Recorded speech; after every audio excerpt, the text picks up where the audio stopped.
Welcome to I news. వరుస యుద్ధాలు ప్రపంచ దేశాలను అతలాకుతలం చేస్తున్నాయి. ఏళ్ల తరబడి నడుస్తున్న యుద్ధాలతో ప్రపంచం అత్యాధునిక ఆయుధాల కోసం పరుగులు పెడుతూనే మరోవైపు తమ ప్రజలను ఆర్థికంగా కాపాడుకునే ప్రయత్నాలు కూడా ప్రారంభించాయి. ఈ వరుస యుద్ధాలు ప్రపంచ దేశాలకు కనువిప్పు కలిగిస్తున్నాయి అనటంలో ఎటువంటి సందేహం లేదు. అమెరికా ఆధిపత్య ధోరణికి చెక్ పెట్టేందుకు ఇండియా, చైనా వంటి దేశాలు తమ తమ వ్యూహాలకు పదును పెడుతున్నాయి. తమ ఆర్థిక వ్యవస్థను మరింత దృఢంగా మార్చుకునేందుకు ఎత్తులు వేస్తున్నాయి. ఇందులో భాగంగా చైనా బంగారం నిల్వలు పెంచుకునేందుకు ప్రయత్నాలను తీవ్రతరం చేస్తోంది. యుద్ధాలు వచ్చినా దేశ ఆర్థిక వ్యవస్థ చిన్న భిన్నం కాకుండా ఉండేందుకు బంగారం నిల్వలు ఉపయోగపడతాయని చైనా భావిస్తోంది. ఫుల్ డీటెయిల్స్ ఇప్పుడు చూద్దాం.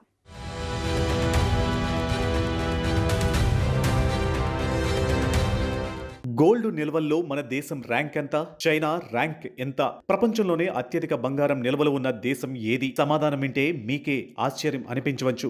ఎందుకంటే ప్రపంచంలోనే అత్యధిక బంగారం మన దేశంలోనే ఉందనే భ్రమలో ఇన్నాళ్లు మనం ఉన్నాం. కానీ అత్యంత బంగారం నిల్వలు ఉన్న దేశం అమెరికా అంటే ఆశ్చర్యం కలగాక మానదు. అమెరికాలో 8,133 టన్నుల బంగారం నిల్వలు కలిగి ప్రపంచంలోనే అత్యధిక బంగారం నిల్వలు ఉన్న దేశంగా గుర్తింపు తెచ్చుకుంది. ఇక చైనా 2,264 టన్నుల బంగారం నిల్వలతో 6వ స్థానంలో నిలుస్తుంది.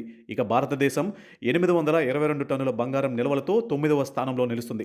అమెరికాతో పాటు మొదటి 3 స్థానాల్లో జర్మనీ 3,355 టన్నులు, 2,452 టన్నులతో ఇటలీ 3వ స్థానంలో ఉంది. ఇక 4-5 స్థానాలలో ఫ్రాన్స్, రష్యాలు నిలుస్తున్నాయి. యుద్ధ పరిణామాలతో పాటు పలు కారణాలతో బంగారం ధరలు మన దేశంలో ఆకాశాన్ని అంటుతున్నాయి. చైనా బంగారం నిల్వలు పెంచుకునేందుకు ప్రయత్నిస్తుంటే మన దేశ ప్రజలు గోల్డ్ లోన్స్ లో రికార్డును సృష్టిస్తున్నారు. భారతదేశంలో కొత్త ట్రెండ్ నడుస్తుంది. మన దేశం గోల్డ్ లోన్స్ లో గణనీయంగా వృద్ధి కనిపిస్తుంది. బంగారం కేవలం దాచుకునే ఆభరణంగానే కాకుండా ఇప్పుడు వ్యాపారాలకు పెట్టుబడిగా అంటే వర్కింగ్ క్యాపిటల్ గా మారుతుంది. దేశంలో బంగారం రుణాలలో దక్షిణ భారతదేశం అగ్రస్థానంలో ఉంది.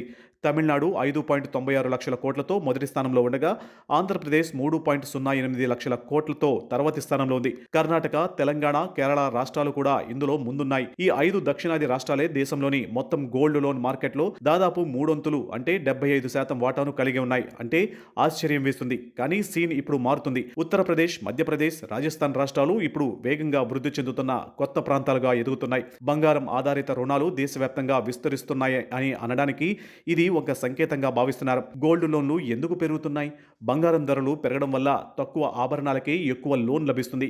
అలాగే ఆర్బీఐ అన్సెక్యూర్డ్ రుణాలు అంటే ఉదాహరణకు పర్సనల్ లోన్స్ పై కఠిన నిబంధనలు విధించడంతో ప్రజలు గోల్డ్ లోన్స్ వైపు మొగ్గు చూపుతున్నారని ఆర్థికవేత్తలు అభిప్రాయపడుతున్నారు. ఒకప్పుడు ప్రజలు కష్టాల్లో ఉన్నప్పుడు మాత్రమే బంగారం తాకట్టు పెట్టేవారు. అది చిన్నతనంగా భావించేవారు.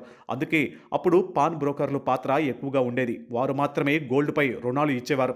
బ్యాంకులు ఇచ్చినా బ్యాంకుల చుట్టూ తిరగడం నానా యాతనగా ఉండేది. కానీ ఇప్పుడు చిన్న వ్యాపారాలు, విద్య మరియు వ్యవసాయ పెట్టుబడుల కోసం అంటే ఉత్పాదక కోసం బంగారు రుణాలు తీసుకుంటున్నారు. ఒక అంచనా ప్రకారం భారతీయ కుటుంబాల వద్ద సుమారు 25,000 నుంచి 34,000 టన్నుల బంగారం అంటే ఆభరణాల రూపంలో ఉంటుంది. దీని విలువ దాదాపు $5 ట్రిలియన్ అంటే 4.47 లక్షల కోట్లు ఉంటుంది.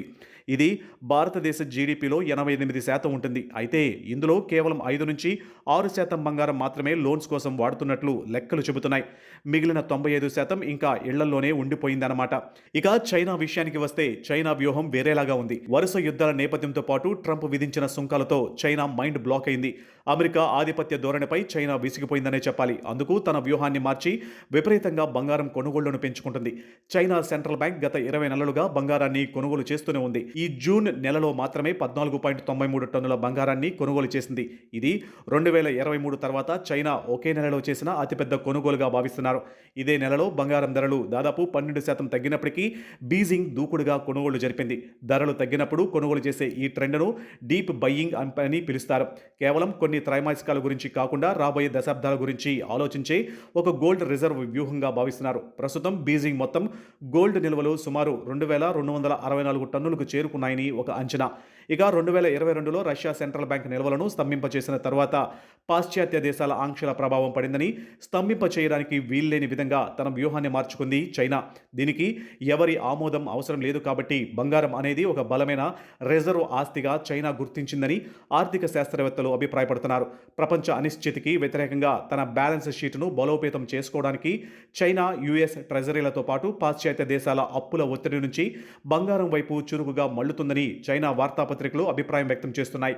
దీంతో పాటు డాలర్ లేని ఆర్థిక వ్యవస్థను నిర్మించేందుకు కృత నిశ్చయంతో చైనా ఉంది. అమెరికా డాలర్పై ఆధారపడడాన్ని తగ్గించుకోవడంతో పాటు అంతర్జాతీయ ఆర్థిక అనిశ్చితి నుండి తమ ఆర్థిక వ్యవస్థను రక్షించుకోవడానికి బీజింగ్ ఈ నిర్ణయం తీసుకుంది.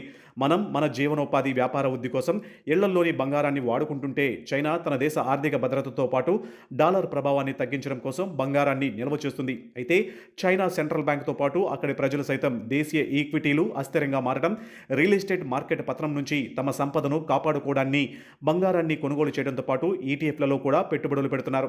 చైనా కేవలం మార్కెట్ నుంచి బంగారాన్ని కొనుగోలు చేయడమే కాదు, ప్రపంచంలోనే అతిపెద్ద బంగారం ఉత్పత్తి చేసే దేశంగా ఖ్యాతి గడించింది. ఇందుకోసం మైనింగ్, రిఫైనింగ్, సప్లై చైన్ను పూర్తిగా తన ఆధీనంలో ఉంచుకోవడం ద్వారా విదేశీ ఒత్తిళ్లను అధిగమిస్తుందని నిపుణులు పేర్కొంటున్నారు. భారతీయ కుటుంబాలు తమ జీవనోపాధి కోసం ఇళ్లల్లో ఉన్న నిరుపయోగ బంగారాన్ని వాడుకుంటుంటే చైనా మాత్రం తన రిజర్వులలో డాలర్ ప్రభావాన్ని తగ్గించుకోవడానికి బంగారాన్ని నిల్వ చేస్తుంది. ఒకే లోహం కానీ పూర్తిగా విభిన్నమైన రెండు భవిష్యత్తు వ్యూహాలు అన్నమాట.